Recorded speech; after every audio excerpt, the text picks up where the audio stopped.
আসসালামু আলাইকুম। মাঠে বোলিং করছেন তরুণ উদীয়মান পেসার নাহিদ রানা।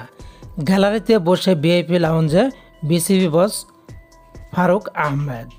বরিশাল ইনিংসের ষষ্ঠ ওভারের ঘটনা। বোলিং করছেন ফাস্ট বোলার নাহিদ রানা।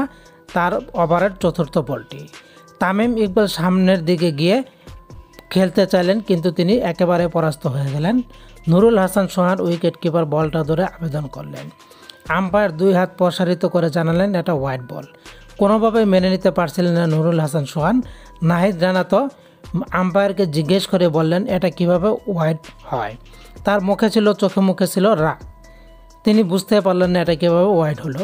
যাই হোক, তারপর তিনি আবারও বল করতে গেলেন এবং এরপরেই তামিম ইকবালকে সরাসরি বল করে দিলেন। তামিম ইকবাল পরাস্ত হলেন। দেশ সারা ওপেনার তামিম ইকবালকে বোল্ড করে নাহিদ রানা কিন্তু সেলিব্রেশন করলেন না, তিনি থেমে থাকলেন। এতে অবাক হয়ে গেলেন বিসিবি বস এবং তামিম ইকবাল নিজে তো হয়ে গেলেন, সরাসরি বোল্ড হয়ে গেলেন এক গতিদানবের বোলিংয়ে। যেখানে তিনি 146 কিলোমিটারের বেশি বেগে বলটা করেছেন, তামিম ইকবাল বলটা বুঝতে পারলেন না, সরাসরি বোল্ড হয়ে গেলেন। নাহিদ রানাও সেলিব্রেশন করলেন না, মনে হয় তিনি যেন রাগ করে তামিম ইকবালকে আউট করলেন, এই জন্য তিনি সেলিব্রেশন করলেন না। অন্যদিকে গ্যালারি থেকে তুমুল করতালি, হাততালি, উল্লাস। নাহিদ রানা উইকেট পেয়েছেন, তামিম ইকবালের উইকেট।